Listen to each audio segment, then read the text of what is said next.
habilidad docente básica, qué metodología hemos utilizado para identificar habilidades docentes básicas,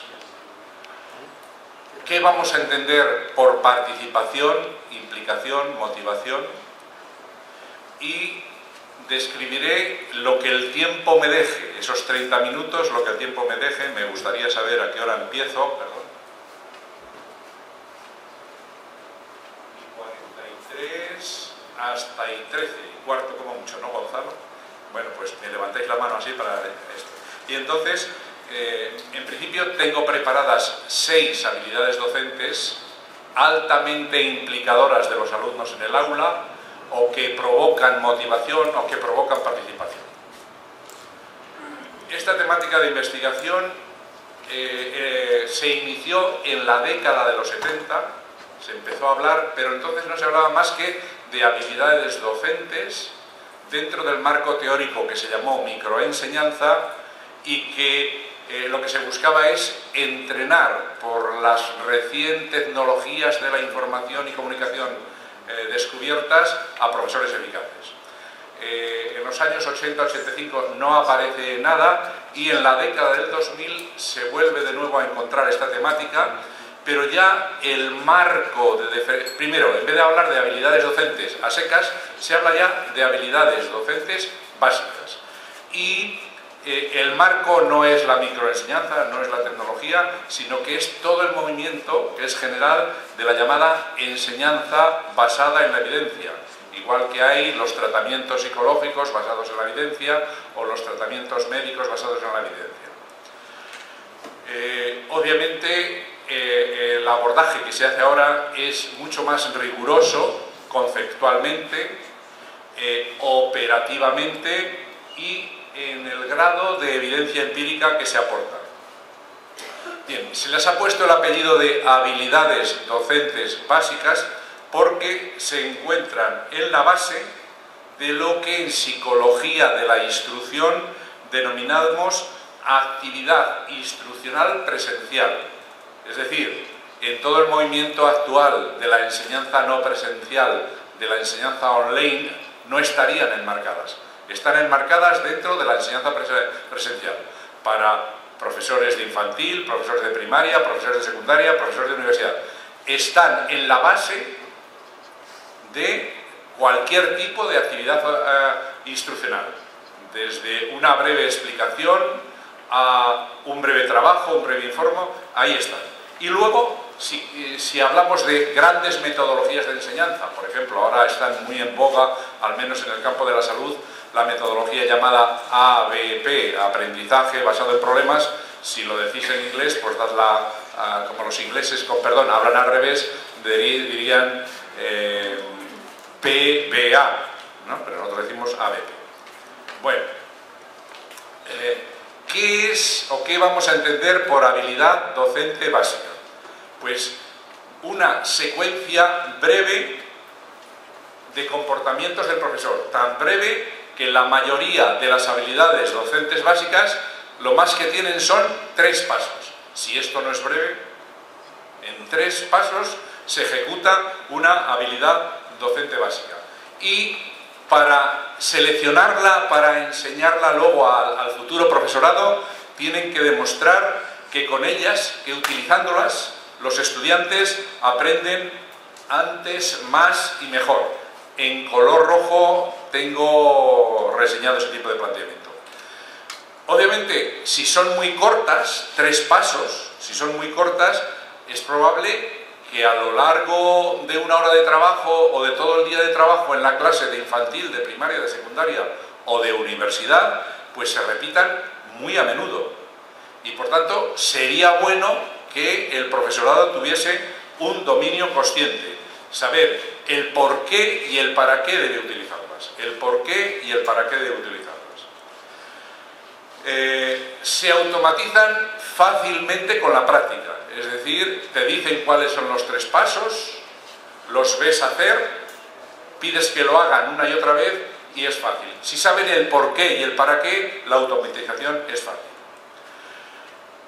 son estimulaciones, por lo general, no todas, altamente motivadoras, implicadoras, provocadoras de participación en el alumno, que es el sueño dorado de todos los profesores.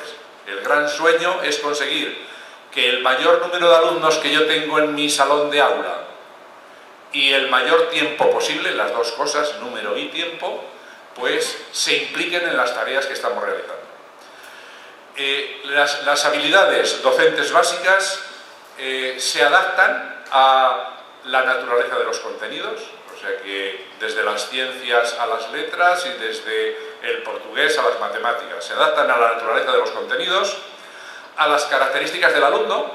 He dicho que se pueden utilizar en educación infantil, en educación primaria y secundaria, y al contexto cultural. Obviamente, nuestro contexto cultural, el portugués y el español, pues pertenecemos a un contexto cultural más amplio, el llamado mundo occidental, que con pequeñas diferencias no es que los instrumentos de la cultura de cada país sean iguales, pero sí que tenemos un 80, un 70, un 60, un 90% de instrumentos culturales comunes. Esto ya lo he dicho. Recordad, las habilidades docentes básicas están en la base de las pequeñas actividades instruccionales de cada día y de las grandes metodologías que queráis, desde un comentario de texto, un ABP, una lección magistral, etc. Por tanto, ¿cuáles serían los componentes, los elementos fundamentales de una habilidad docente básica? Lo primero, el objetivo específico. ¿Para qué sirve cada habilidad docente básica? Tiene un objetivo específico, fácil y concreto. La secuencia corta de 2-3 pasos, que sería el cómo. Y normalmente un principio psicológico subyacente, que es el que da sentido. Es el por qué merece la pena utilizarlo, la evidencia y los experimentos que tenemos. La mayoría están tomados, ahí os lo pongo, de los principios constructivistas. Una analogía de lo que es una habilidad docente básica es esto. En mi opinión, una habilidad docente básica es como un, lo voy a decir en español, iceberg, en inglés iceberg y en portugués iceberg también. Bien, ¿qué ocurre? Que lo que se ve es lo menos importante.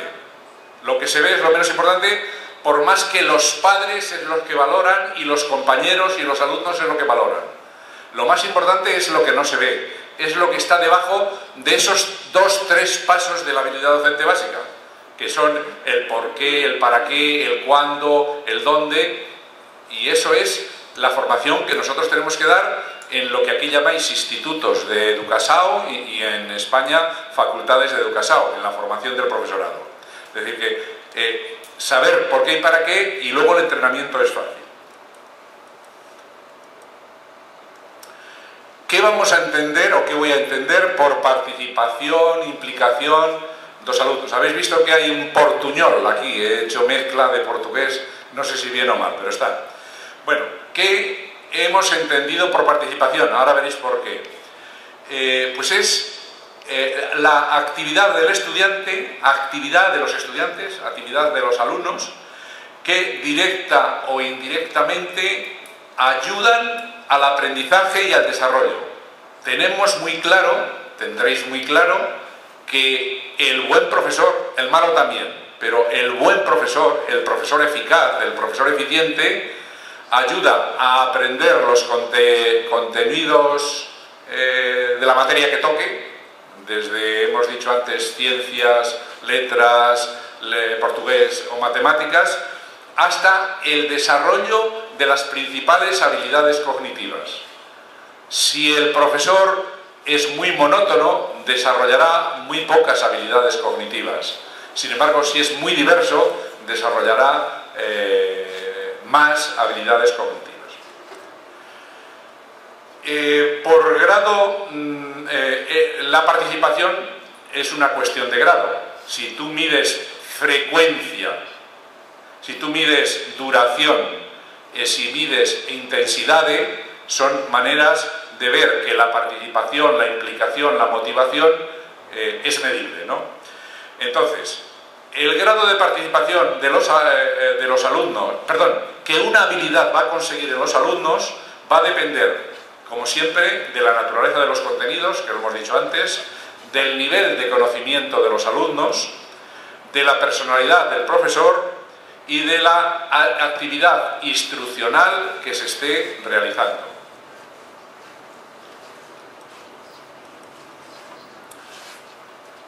Nosotros hemos analizado varios tipos de participación, implicación, motivación que las habilidades docentes provocan en el estudiante. Por una parte, la conductual, lo que vemos hacer y decir al alumno, al estudiante.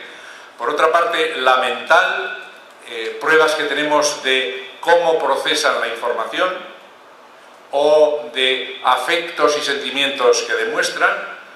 Esta se puede hacer a su vez sola, es decir, la habilidad docente básica provoca participación solo en uno, o puede hacerse grupalmente y afecta. Cuando tú ejecutas la habilidad docente básica, pues resulta que repercute sobre un grupo de alumnos o sobre toda la clase. Entonces, dentro de ese marco, no he hecho más que definir las dos variables del título, habilidades docentes básicas y participación, y ahora ya vamos a relacionarlas, ¿no? Dentro de este marco, en primer lugar, vamos a identificar habilidades docentes básicas. Nosotros tenemos identificadas un total de 28, y de esas 28 hemos seleccionado las 6 que, según criterio de maestros expertos, de maestros de educación primaria expertos, son aquellas que más participación, que más implicación, que más motivación producen en los alumnos. ¿Cómo identificamos las habilidades docentes básicas? Pues realizando una revisión sistemática en las bases de datos y en los catálogos que veis ahí, del 2000 hacia acá. Y de ahí sacamos un listado bastante amplio, de unas 36, me parece que fue. Y luego 10 profesores expertos de psicología de la educación y de psicología de la instrucción que habían sido, que los alumnos opinaban de ellos que eran buenos profesores, que tenían buenas prácticas docentes. Se encargaron de analizarlas de la siguiente manera. Valoraron en qué grado reunían cada una de ellas los componentes. Habéis visto que antes hemos dicho cuáles son los 3 componentes fundamentales: el objetivo específico, la secuencia y ¿cuál era el otro que no me acuerdo ahora? Bueno, pues los 3. Bueno, y el principio psicológico subyacente.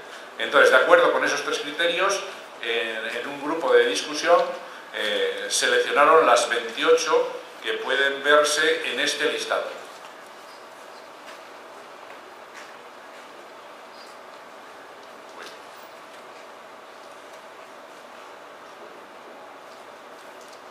Bueno, os iba a enseñar las 28, pero veo que no, el hipervínculo.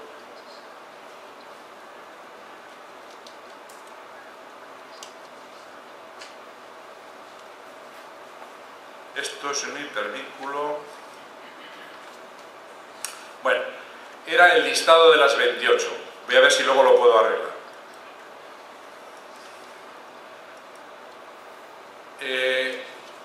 Nunca habíamos analizado las habilidades docentes básicas desde el punto de vista de la implicación, participación, motivación que producían en los estudiantes. Entonces esto lo hemos hecho específicamente para presentarlo aquí. ¿Y cuál es la pregunta que hicimos a los maestros que aceptaron colaborar con nosotros?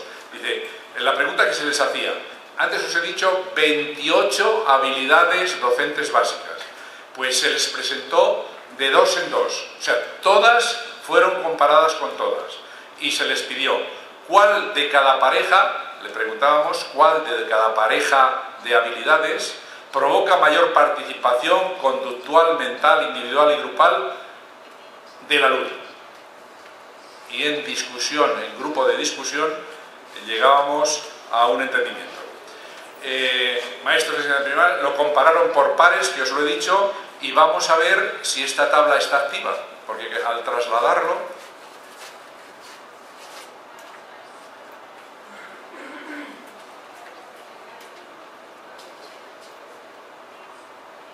no. Bueno, pues es simplemente una tabla cartesiana, donde en las ordenadas están de la 1 a la 28 y en las abscisas de la 1 a la 28, y se iba comparando una por otra, siempre cuál de las dos produce mayor implicación, cuál de las dos, y entonces al final también tienes una medición posible.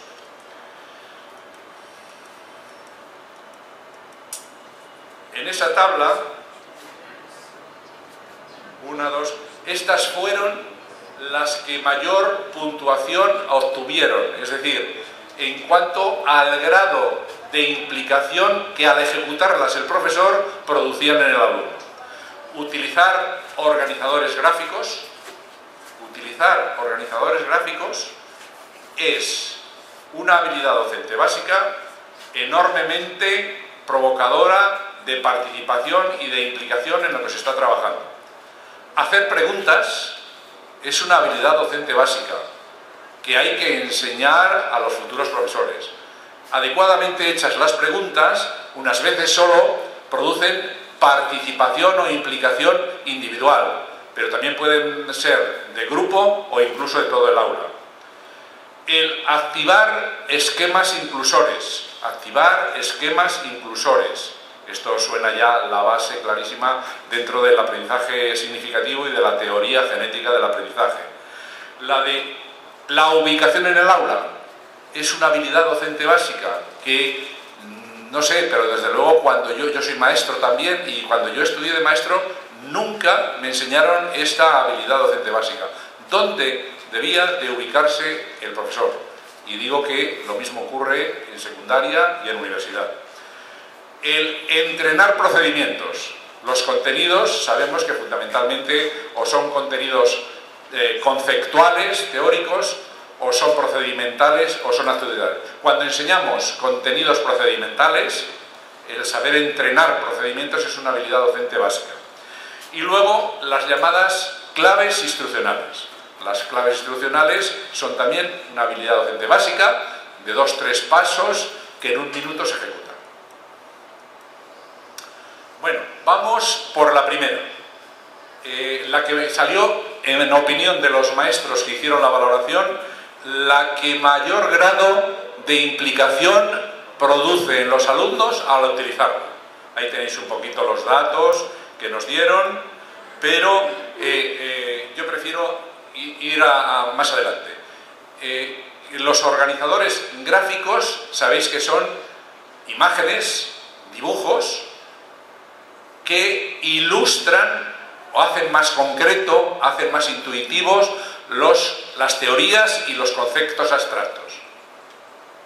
Entonces, el manejar adecuadamente los organizadores gráficos hace que los alumnos se impliquen más en los aprendizajes, participen más en el salón de aula, se motiven más por lo que están haciendo. Los gráficos pueden ser hechos en el momento. Se sale a la pizarra y se hace el dibujo. O puedes llevarlos hechos en un PowerPoint. Pero lo que más implicación produce es pedir a los alumnos que representen con un gráfico lo que se acaba de explicar o la temática de la que estamos hablando. Bien, eso es para lo que sirven. Bueno, por tanto, ¿para qué sirve? Fundamentalmente para completar el procesamiento verbal con el procesamiento icónico. Es decir, cualquier grupo de conocimiento que se presenta oralmente a los alumnos, si luego lo podemos presentar icónicamente, con figuras, con gráficos, ambos procesamientos se complementan y se aprende antes, más y mejor. ¿Cuáles son los principios psicológicos o de dónde se han tomado los principios psicológicos que nos dan el porqué? Fundamentalmente, esto está tomado de la teoría del aprendizaje significativo y de las teorías informativistas o de la psicología cognitiva, como lo queráis llamar. A mí me gusta llamar mucho teorías informativismas, el informativismo más que psicología cognitiva. Ya sabemos que cuando decimos psicología cognitiva estamos pensando en los modelos de procesamiento de la información, pero es que psicología cognitiva también es la teoría piagetiana, o también es la teoría de Ushubel, o también es la teoría de Vygotsky. ¿Me explico? Bueno, ¿para qué sirven los organizadores gráficos? Para ilustrar y explicar relaciones entre contenidos, percibir visualmente los conceptos, apoyar a estudiantes con vocabulario restringido, ayudar a organizar la información, etc. Recordad, lo fundamental, ¿qué son los organizadores gráficos? Todos lo tenemos claro. Figuras que yo, profesor, gráficos que yo, profesor, puedo hacer en el momento, o puedo llevar hechas, o puedo pedir a mis alumnos que lo hagan, este tipo de actividad. Luego, secuencia. Pero ¿cómo se hace esto? Pues normalmente aquí tenéis los 3 pasos en que consiste esta habilidad docente básica. Estás explicando, primer paso en realidad no es de aquí, estás explicando un tema más o menos complejo y en un momento determinado decides hacer una representación gráfica de aquello o pedir a los alumnos que te hagan una representación gráfica, las 2 versiones. Y cuando has terminado y lo han entendido, continúas la explicación. O sea que en realidad yo digo 3 pasos, pero el fundamental es el 1. Como anécdota os diré que cuando yo aprobé para ser funcionario como maestro de enseñanza primaria, entonces había un ejercicio práctico que consistía en dar una clase de 15 minutos a 8 niños que habían traído allí y que los pobres niños estaban ya de oír a tanto opositor cansadísimos. Y yo utilicé muchísimo los organizadores gráficos y logré, en alguna manera, que me atendieran, lo cual fue muy valorado luego por los miembros del tribunal. Anécdota de cuando yo era mucho más joven que lo que soy ahora. Bueno, repito algo que ya he dicho. Esta habilidad docente básica también puede ser habilidad discente básica, que es lo azul que veis abajo. Si pedimos a los alumnos, si pedimos a los estudiantes que sean ellos, a ver, os voy a dar 5 minutos para que me hagáis un gráfico que en alguna manera represente lo que hemos dicho. Y a continuación pedir a 1 o a 2 alumnos que lo expliquen o que salgan al pizarrón a hacerlo. Primero. Segunda habilidad docente básica. Hacer preguntas. Se nos enseña en los institutos de Educasao, se enseña a los profesores de infantil, primaria y secundaria a hacer preguntas. Yo creo, en la Facultad de Educasao de Valladolid enseñamos mucha teoría sobre las preguntas, pero entrenar la habilidad como tal, no tengo yo experiencia de eso. Entonces, el grado de participación que producen, ahí lo tenéis. Lo que son hacer preguntas, creo que no hace falta decir lo que son. Y vamos a los objetivos específicos. Creo que esto es importante. Tenemos que tener claro que las preguntas en el trabajo en el aula, en cualquier actividad instruccional del aula, se pueden hacer al comienzo, se pueden hacer durante el desarrollo, o se pueden hacer al final, o se pueden hacer las 3 veces. Esto es primera idea que hay que tener clara. Pero según en qué momento de la actividad instruccional hagas la pregunta, tiene que ser de un tipo o tiene que ser de otro. ¿Cuál es la teoría psicológica que está debajo? Fundamentalmente, todas las teorías de la comunicación puedes coger ideas. La taxonomía de Bloom revisada, perdón, esto sí que es importante. La taxonomía de Bloom revisada, fijaros que el trabajo de Bloom es de los años 50, está revisado en el 2001 y ahora solamente se utiliza como heurístico para dar ideas a los profesores de hacer preguntas en la clase o de elaborar preguntas para exámenes. Si queremos tener una guía para hacer preguntas de distinto nivel de dificultad, yo os recomiendo la taxonomía de Bloom y la de Stenberg. La taxonomía de Bloom tiene 6 tipos distintos de preguntas, cada una más profunda que la anterior, y la de Stenberg tiene 3, pero la de Stenberg no es jerárquica. Los 3 tipos de preguntas son del mismo nivel. Nosotros esto sí lo enseñamos a los profesores. Bueno, Stenberg, además de aportar 3 tipos de preguntas que ayudan a desarrollar 3 tipos de inteligencia, además de los aprendizajes, ha elaborado 7 maneras de responder a las preguntas. Estas maneras de responder a las preguntas lo tengo en hipervínculo, pero yo creo que esto no está activo, no ha salido. Pero esto ya lo conocéis más o menos, ¿no?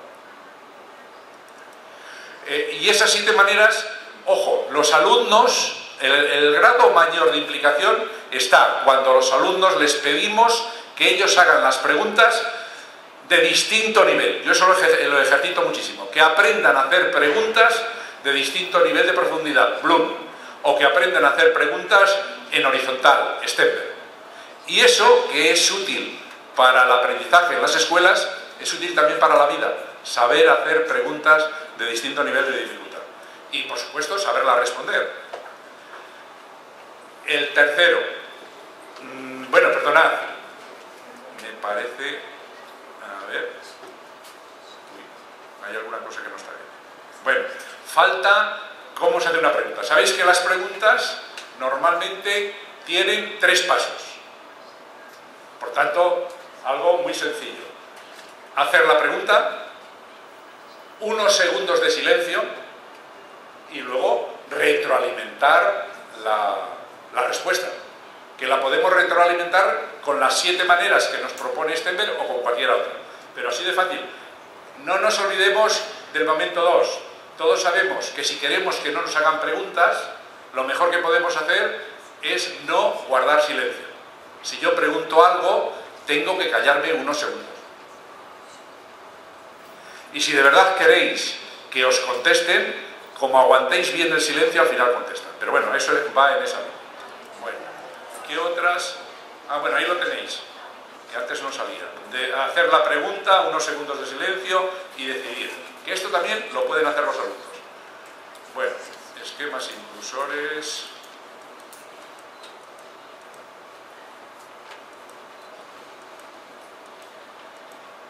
Bueno, lo de la habilidad activar esquemas inclusores. 3 pasos también. Para ello debéis de elaborar organizadores previos de los contenidos a trabajar, repetirlo varias veces y finalmente comenzar la diferenciación progresiva. En realidad, sabéis que esto viene de la teoría del aprendizaje significativo, que recomienda en las clases, diríamos, mediante una frase corta que resuma todo lo que vamos a trabajar. Y esa frase corta hay que repetirla varias veces. Y luego, una vez repetida varias veces, empezar la diferenciación progresiva. Por tanto, 3 pasos también. Si hay, diríamos, las teorías del aprendizaje significativo las recomiendan de una manera y las teorías genéticas del aprendizaje las recomiendan de otra. Pero en el fondo siempre son 3 pasos. Lo de la ubicación en el aula, todos sabemos que la ubicación en el aula, en el salón de aula, depende de la actividad que estemos realizando. ¿Estamos explicando, estamos preguntando o estamos trabajando individualmente? Entonces, ¿cuál es? A ver.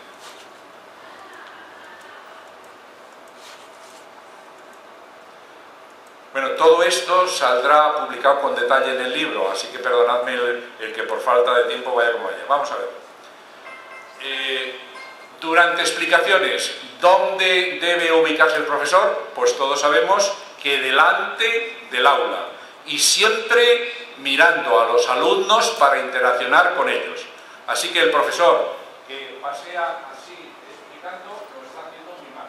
Tiene que ser siempre así, siempre mirando e interaccionando. Si es porque has hecho tú una pregunta o te la han hecho a ti, entonces tienes que ponerte en la diagonal del que te haya hecho la pregunta. Si esta compañera me hace una pregunta y yo me pongo aquí, esto es un contraejemplo de cómo se debe hacer. Yo debería de irme probablemente allá. Por la teoría de campo, que es la teoría subyacente, sabemos que tiene que irse a la diagonal para que el mayor número posible de alumnos se impliquen en la actividad. Eso a veces no lo practicamos ni en la universidad. Algunos dicen, es que las aulas de la universidad no lo permiten. Bueno, vale, pues que se haga al menos en secundaria y en primaria. Y lo mismo ocurre cuando un alumno te pregunta. Si me pregunta esta alumna, y yo voy aquí, estoy dando un contraejemplo. Me tengo que ir allá.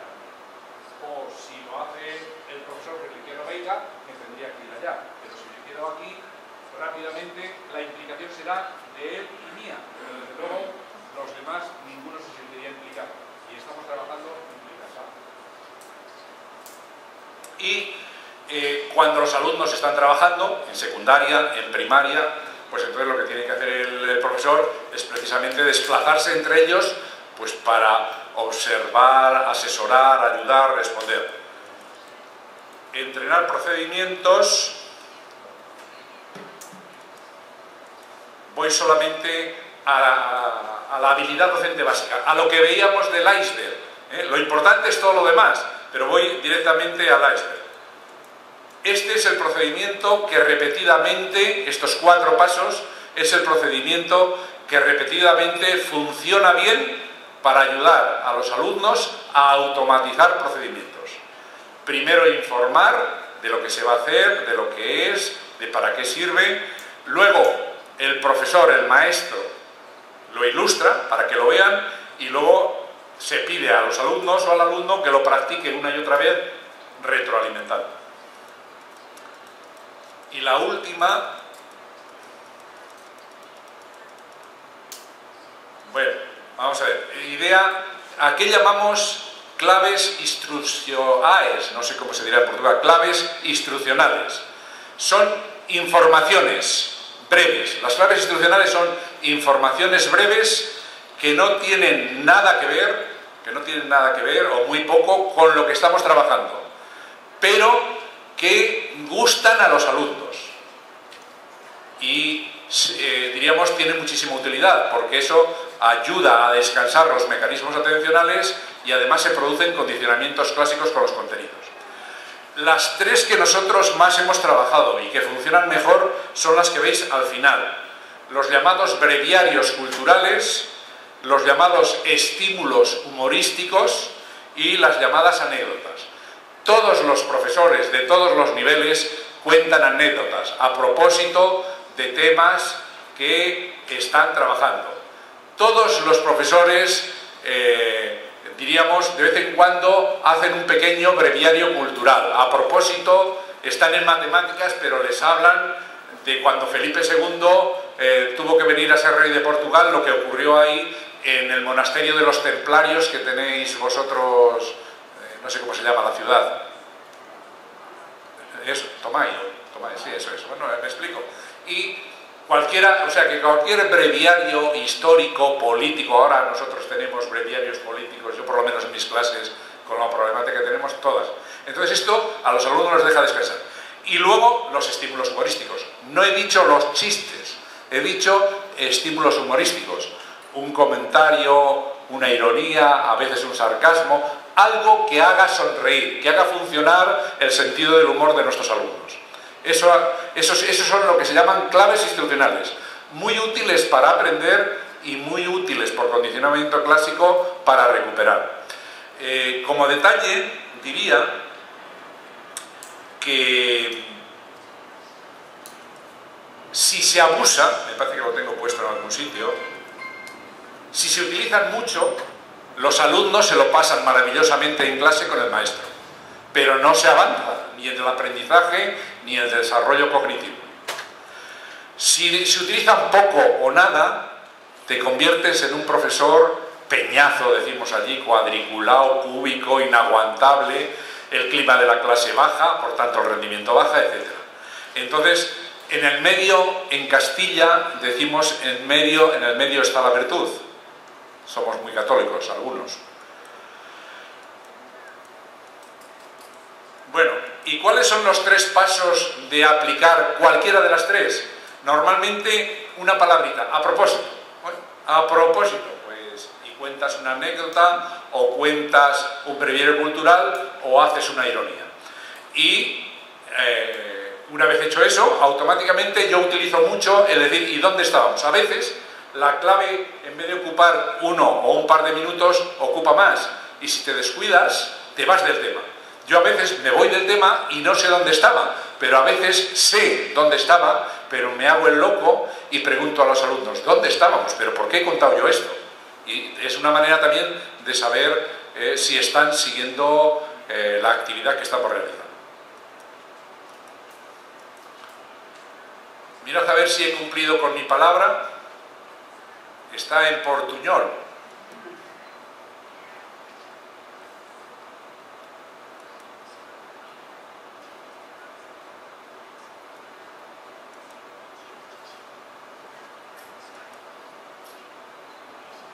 Muito obrigado pela súa atención. Está bien, ¿no?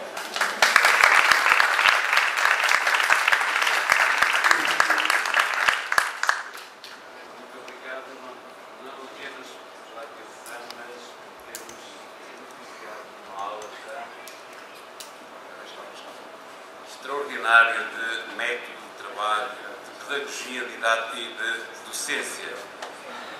Há uns 40 anos atrás que eu não tinha e fiz estágio para ensinar crianças, estágio para ensinar no secundário, estágio para ensinar na universidade, e há 40 e tantos anos que eu não tinha uma aula tão densa e tão interessante e tão oportuna de comportamento didático e de mestria. Muito obrigado, professor, pela sua síntese. E muito obrigado também pela sua tentativa de nos trazer um pensamento sistemático, ainda que em tão curto espaço de tempo. Muito obrigado mesmo, professor. Passava então e pedia ao professor Gonçalo que seguisse agora então com o seu pensamento. Se ficará, vai ficar aqui, vai ficar do outro lado. Tá. O professor também, se puder, uma média hora, tá bom? Obrigado.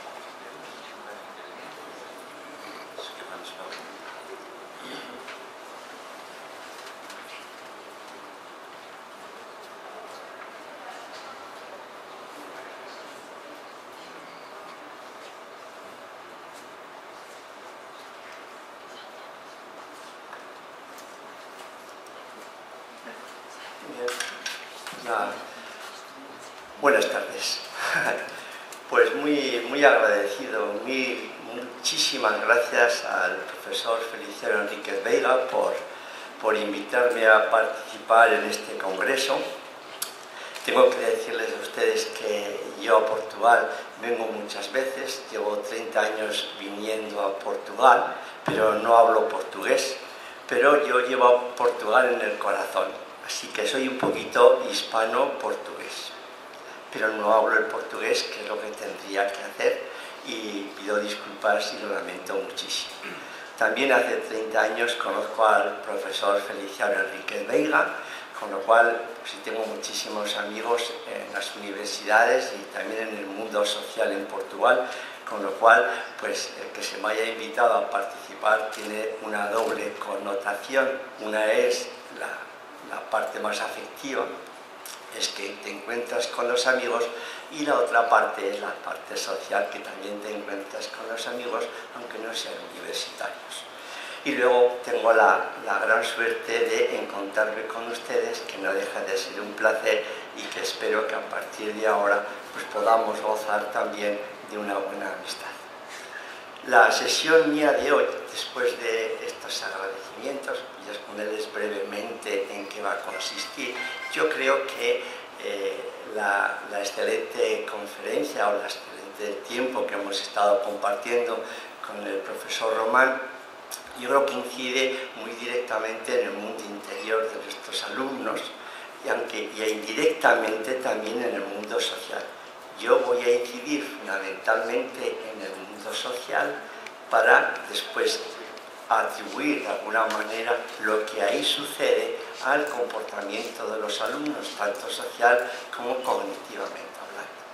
Entonces mi idea fundamental, mis ideas de alguna manera se aglutinan en torno a estos tres indicadores de este índice. Voy a referirme brevemente a la competencia social. A continuación voy a hacer la pregunta que nos hacemos todo el mundo, todas las personas, todos los docentes, y dónde se adquieren las competencias sociales. Les voy a brevemente mostrar el modelo con el que nosotros trabajamos. Somos un grupo de investigación que se llama Grupo Lisis y que trabajamos en el mundo de la pareja y el mundo de la familia, pero relacionado con niños y adolescentes y en relación con el mundo escolar. Voy a centrarme dentro de este modelo que yo les voy a invitar a compartir conmigo para centrarme en el ámbito de la socialización y los valores, con todas las implicaciones que esto tiene en el mundo familiar y en el mundo escolar, para después hacer las observaciones correspondientes a partir de esta información y que están relacionadas con la intervención y la orientación de nuestros alumnos en las aulas. Dicho esto, como siempre, vamos a empezar por la primera idea, que es la competencia social, que nosotros la definimos de una manera muy sencilla como la capacidad que tienen nuestros alumnos para responder de una manera eficiente, de una manera funcional a las demandas y exigencias del medio. Es decir, que hablamos de alumnos competentes cuando responden a las demandas del profesorado, cuando responden a las demandas de padres y madres, cuando responden adecuadamente a las demandas de los iguales. Y aquí sí que podríamos incorporar una partecita de la que ha dicho anteriormente el profesor Romano. Y además, también sabemos, porque estamos viviendo un mundo social, Portugal y España, muy crítico, con pocas oportunidades, obviamente también para ser competentes necesitamos tener oportunidades, porque si no se nos dan las oportunidades difícilmente vamos a poder expresar también nuestras competencias, porque seamos o no competentes.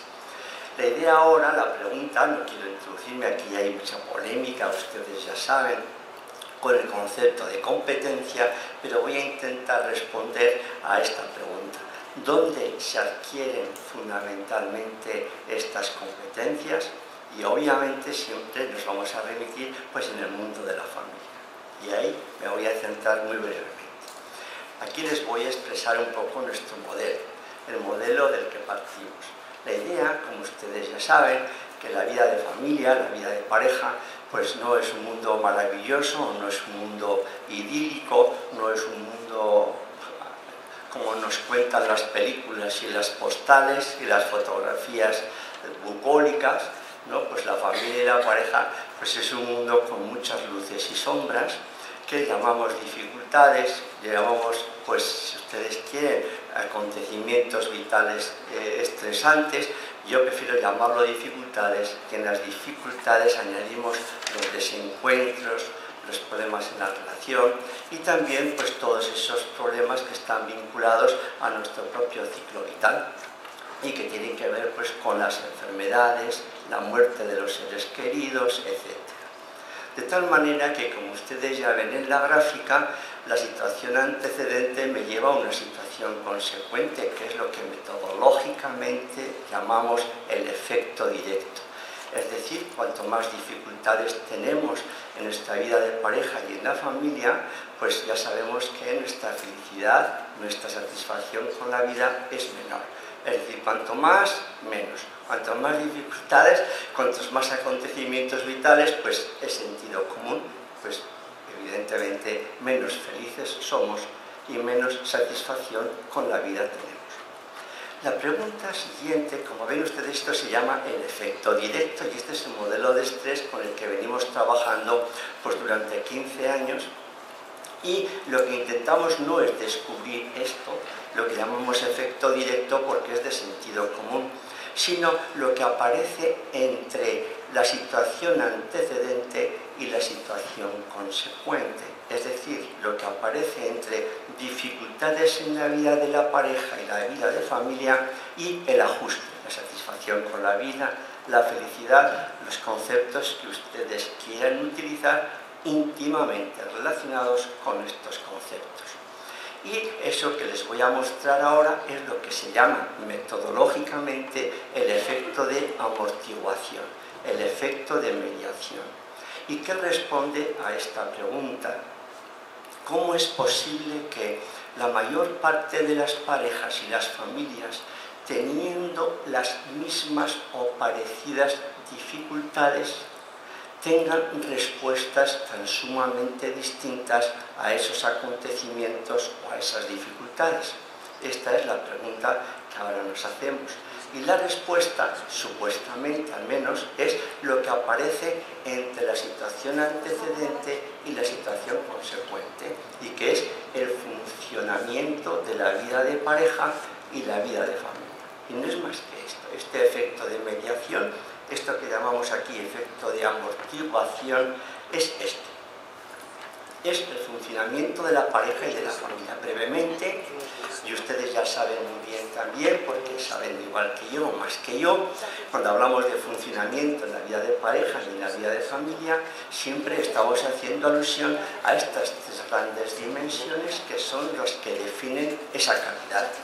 Y esa calidad se define operativamente a partir de la cohesión. Esto es el modelo de McQueen de los años 80-90, ustedes lo saben muy bien, nada más que nosotros lo hemos psicosociologizado, y llamamos cohesión y adaptabilidad, que sería una dimensión, y la comunicación es la otra dimensión. Con estas dimensiones defino los tipos de pareja y los tipos de familia.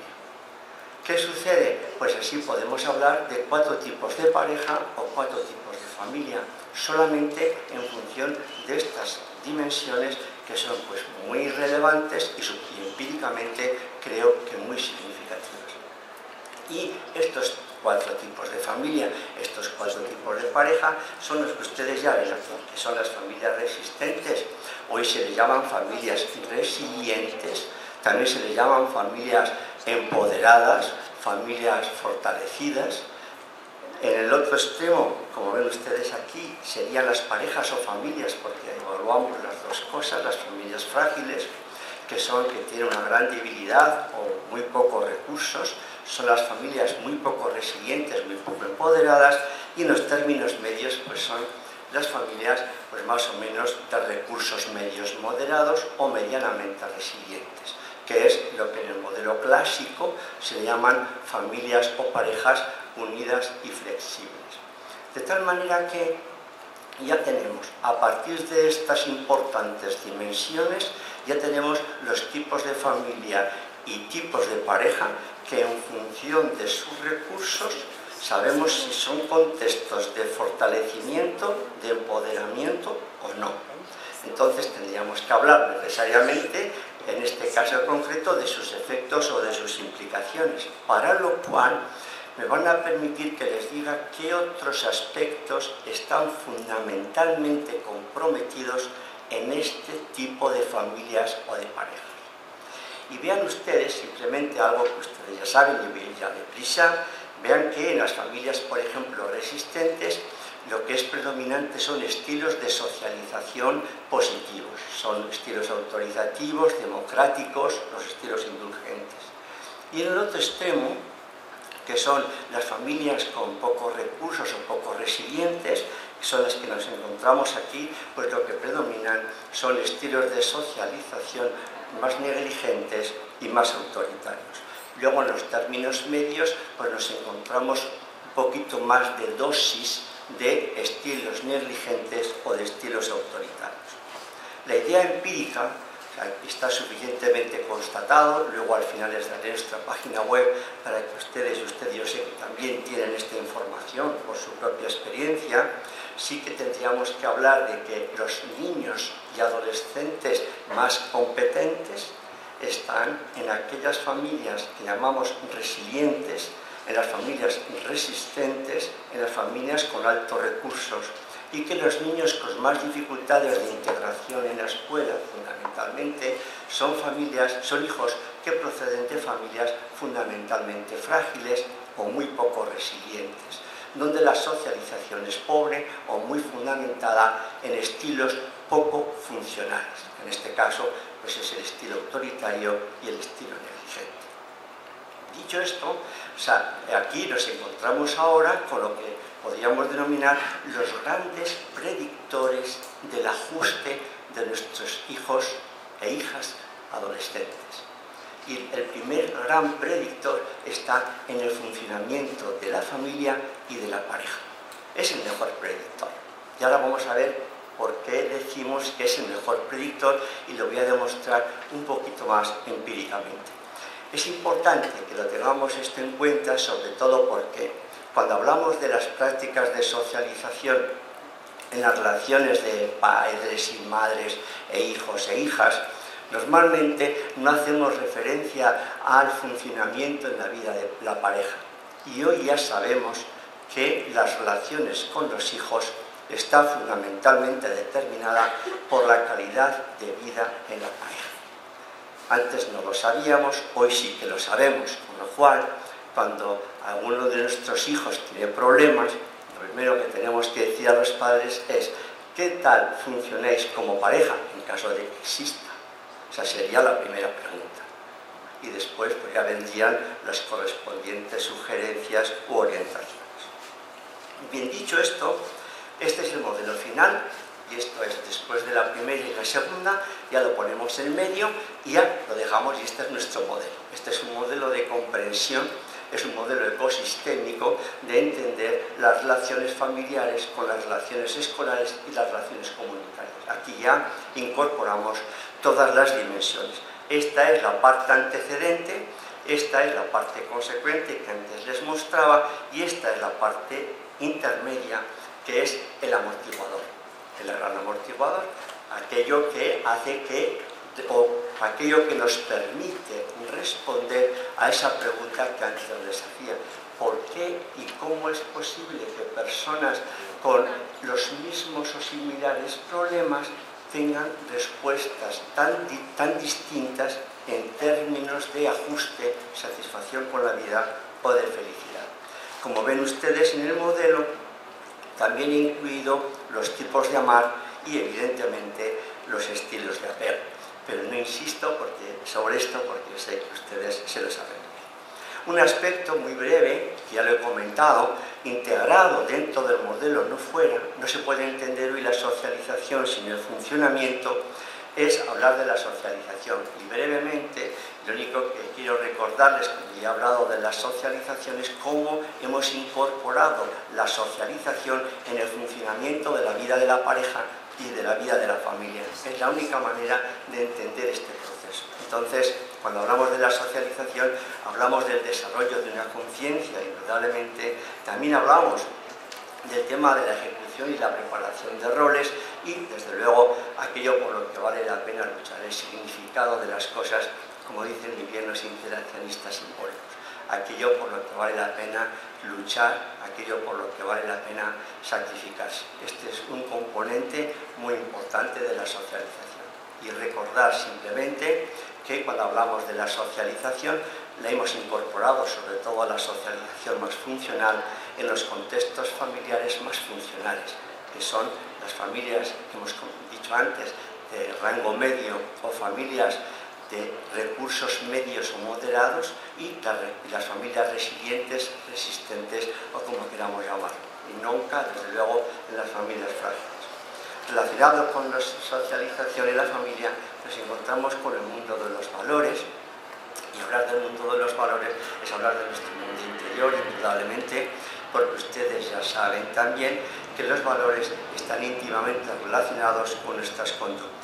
Entonces, simplemente hacer la observación, esta es una gráfica empírica, pero que por aquello de evitar tantos números, que a los que me voy a referir ahora, pues verán ustedes que el estilo autoritario como el estilo negligente son los que menos promocionan los valores más universalistas o más benevolentes. Es decir, que incluso hablando del ajuste, también tenemos que hablar de los valores de nuestros hijos en el ámbito del funcionamiento. Los niños y niñas que viven en contextos de socialización positivo o de funcionamiento familiar, llamémosle moderado o muy bueno, o sea, son hijos e hijas también en los que predominan los valores más universalistas, los valores benevolentes. Y entre estos valores también benevolentes está el de la tradición, que es pues, expresiones de solidaridad, desde luego, y de pertenencia al grupo. Después, otro valor también, pero en este caso, fíjense que es negativo, que son los valores más individualistas, el hedonismo y el autoritarismo, están íntimamente relacionados con estilos de socialización más negativos, en este caso el autoritarismo. Es la parte más negativa, probablemente junto con la violencia, más negativa en la socialización de los hijos. Y evidentemente, la que en este caso los estilos indulgentes es el estilo más positivo, es el que menos promociona indudablemente el hedonismo y la estimulación. Y lo mismo tendríamos que decir de la seguridad con los estilos. Dicho esto, bueno, todos son valores universalistas, como ustedes ya se lo saben muy bien. Este es el modelo de SWOT, pero implicado en lo que son procesos y modelos de socialización. Ahora vamos a expresar una idea que me parece importante para que vean a dónde vamos con esta serie de estos comentarios o este modelo. Y aquí tenemos el estudio europeo sobre los valores, que es un estudio con 163.000 adolescentes, donde una de las preguntas es: me gusta estar en mi centro escolar, y cuando hablan de la calidad de vida de la familia, fíjense cómo el agrado por la escuela, la implicación en la escuela, el compromiso en la escuela, fíjense ustedes cómo está relacionada con la calidad de vida de la familia alta y media. Es decir, que de alguna manera el compromiso de nuestros hijos en la escuela está íntimamente relacionado con la calidad de vida familiar, que lo que hemos llamado de nuestro modelo el funcionamiento de la familia y el funcionamiento de la pareja, junto con estilos de socialización y apoyo social. Estos son estudios de 2007 y del 2011, o sea, se replican los mismos resultados con una muestra muy similar de 163.000 adolescentes de todos los países de la Unión Europea, incluyendo España y Portugal, evidentemente. Calidad de vida y familia y ajuste. Bueno, el ajuste en esta encuesta europea la evalúan con la escala de Rosenberg. Ustedes ya saben que es muy mala, pero funciona un poquito. Entonces, de nuevo, cuando hablamos con la escala de Rosenberg, vean ustedes también cómo la calidad de vida de la familia y el ajuste de nuestros hijos está íntimamente relacionado. Es decir, lo mismo que hemos dicho del modelo, de nuestro modelo empírico. Cuanto más alta la vida de familia, mejor es también nuestro ajuste, o el ajuste de nuestros hijos, vamos. Después, otro aspecto que para mí es clave y que hemos comentado también en todo el modelo es la satisfacción con la vida. Y vean ustedes cómo, de nuevo, la satisfacción con la vida está íntimamente relacionada con la calidad de vida de la familia. De nuevo, cuanto mejor funcionan las familias, cuanto mejor es su clima, sentido común, ¿verdad que sí? Pero bueno, bien está demostrado empíricamente. Y vemos también cómo la calidad es baja, la satisfacción con la vida es baja. Y aquí son unos datos, ¿no? Estos son modelos estructurales con una muestra de 1.800 adolescentes, y ustedes ven aquí, por ejemplo, el clima familiar y, en este caso, y el clima escolar. No se ven muy bien igual, si se ven, pues muy deprisa. Ustedes ya saben leer modelos estructurales. Esto es una muestra de 1.800 adolescentes, y simplemente mostrarles cómo el clima familiar, fíjense ustedes, con la autoestima global, que puede ser la autoestima de Rosenberg o otro tipo de autoestima, aquí esto es lo de menos, y después fíjense ustedes la satisfacción con la vida, fíjense cómo el clima en la familia, o sea, podríamos hablar, que no es correcto porque es un estudio transversal, cómo potencia la autoestima un buen clima familiar, y cómo el clima familiar potencia la satisfacción con la vida. Es decir, que tendríamos que decir que la satisfacción con la vida está íntimamente relacionada con nuestra autoestima e indudablemente con el funcionamiento en la vida de pareja y en la vida de familia. Vean ustedes ahora el clima escolar, y cómo el clima escolar, como un buen clima escolar, un ambiente en el aula, cómo reduce la sintomatología, está relacionado negativamente con la sintomatología depresiva, con los adolescentes. Qué importancia tienen los iguales en el ámbito de la escuela, y cómo la sintomatología depresiva lo que hace es disminuir, evidentemente, aumente la satisfacción con la vida. Esto es un poco para que vean el funcionamiento de la familia y cómo esto tiene unos efectos inmediatos en eso que ya hemos llamado ajuste, porque dentro del ajuste está la felicidad, la satisfacción con la vida, la sintomatología depresiva, el consumo de sustancias, etc. Hoy este modelito voy a ir acabando. Y después tenemos, fíjense, después el clima familiar, de nuevo nuestro modelito estructural. Estos son con 2.700 adolescentes, mexicanos y españoles. Y vean ustedes aquí el clima familiar. ¿Qué importancia tiene en la actitud hacia la autoridad? Nos quejamos mucho, sobre todo, bueno, no quiero añadir mucho porque no quiero absorber el poco tiempo que tenemos, pero ustedes ya saben que una de las principales lamentaciones del profesorado es la poca consideración o la actitud tan negativa que tienen los alumnos respecto del profesorado. Y vean ustedes cómo el clima familiar, cómo potencia, o sea, por decirlo, cómo fortalece la actitud positiva hacia la autoridad institucional, que es el respeto, el cumplimiento de las normas, etc. Aquí se ve evidentísimo, sobre todo con una muestra y se comparte con otras muestras también internacionales, ¿no?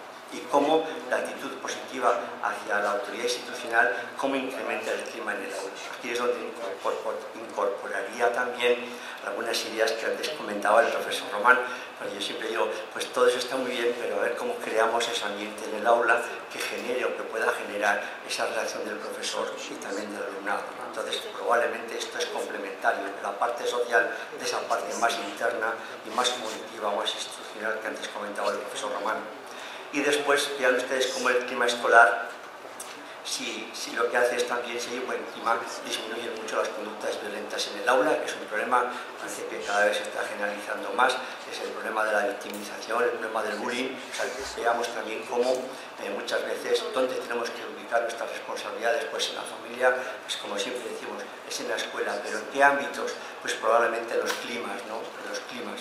Yo ahí insisto muchísimo, y además no me canso, ¿no?, de repetir y de insistir en estas dimensiones tan sumamente importantes. Luego tenemos otra dimensión también que me parece que es importante subrayar, que es el tema del clima familiar con la empatía, o sea, cómo potencia la empatía y lo que siempre decimos, cómo la empatía, los niños y niñas que están bien socializados con familias de buen funcionamiento, como son niños que son mucho más empáticos y empáticas y se comprometen mucho menos en las conductas violentas. Aquí lo vemos claramente, o sea, cómo la empatía disminuye la implicación y la ejecución, indudablemente, de conductas violentas. Y, bueno, pues, evidentemente que una escuela con mal clima pues, genera también, fomenta, no digo que fomenta, pero es un ambiente propicio para generar conductas violentas. Y como la conducta violenta, pues disminuye también el clima en las aulas. Para ir acabando, este es mi último modelo, un poquito más complejo, que es la idea del ambiente familiar positivo, para crear un poco la idea, ¿no?, como un ambiente familiar positivo, cómo aumenta de qué manera además la empatía, cómo la empatía disminuye también en este caso la conducta violenta. Esto tiene muchas implicaciones para la intervención, como ustedes pueden imaginarse. Y luego, de nuevo, cómo el ambiente familiar positivo, cómo disminuye la reputación social. La reputación social, la no conformista, la del quebrantamiento de las normas, la displicencia, etc. Y como la reputación social, la no conformista, incrementa la violencia, claro, porque está íntimamente relacionada con la conducta violenta.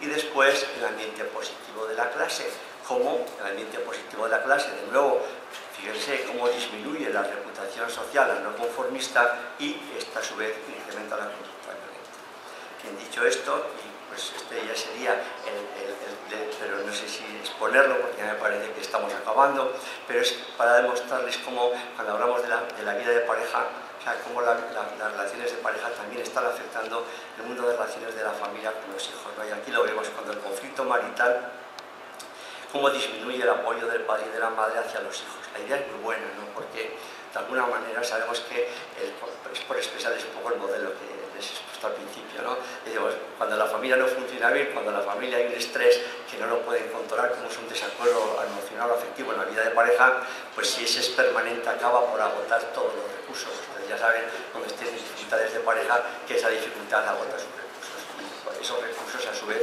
son indispensables para atender adecuadamente a los hijos. Si no los tenemos, no los podemos utilizar, evidentemente, y esto es lo que decimos muchas veces en la intervención social y comunitaria. La presencia permanente de un estresor acaba por agotar el recurso. Y aquí esto es algo muy evidente. Como ven, el conflicto marital disminuye el apoyo.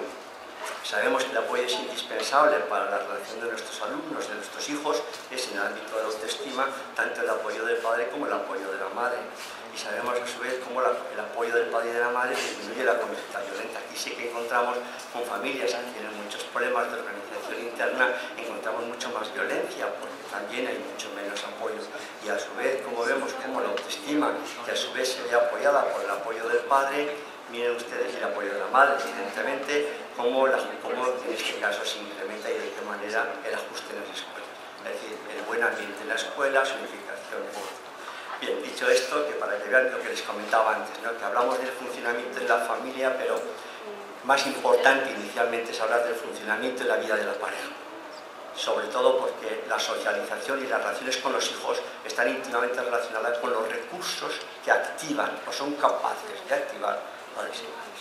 Bien, para acabar, ya con esto finalizo, los retos que de aquí se derivan en el juicio y que yo veo por mi experiencia profesional y empírica que no se están cumpliendo. Primero, pues un mayor compromiso de los padres en su tarea educativa, padres y madres, un mayor control del tiempo laboral y del tiempo afectivo, hoy los padres están ausentes de la vida familiar, comunicarse más y mejor con su pareja e hijos, y una mayor presencia en la escuela, pero de colaboración y no de conflicto. Para la escuela, indudablemente mayor apertura a la sociedad de los centros educativos. Mi sentimiento es de que están muy introdeterminados. O sea, la escuela debe ser mucho más abierta y además tener todos los espacios posibles para que, a través de actividades y otras acciones, o sea, para que la sociedad, la comunidad pueda implicarse en ella. Muchas actividades, desde postura hasta actividades lúdicas, seminarios, etc. Es decir, mayor apertura, mayor comunicación con el profesorado y el alumnado para construir la verdadera escuela. Yo creo que lo que decía antes el profesor Román, para mí un aspecto que me parece importantísimo es la pobre motivación del profesorado en la creación de buenos climas. Si no hay un buen clima y no hay una buena, el profesorado no tiene muy interiorizado, que es clave y fundamental, un buen clima en el aula, no podemos, otras cosas no se pueden dar, sino que si no tengo el espacio, o sea, difícilmente voy a poder ahí incorporar todas las actividades tan sugerentes que nos ha comentado antes el profesor Román. Por eso creo que esto es muy complementario. Y después, más compromiso en su tarea educativa y en la salud de sus alumnos. Y finalmente en las instituciones, pues bueno, mayor apoyo al profesorado. Yo creo que las instituciones sociales y políticas pues no están haciendo lo que deberían para promocionar la figura del profesor, del profesorado en este caso, atender un poco más sus preocupaciones y problemas, que evidentemente son muchos, y después atender a las familias con problemas especiales. Y en la sociedad, pues mayor valoración y respeto por unos profesionales que hacen lo que pueden y que en muchas ocasiones se sienten solos.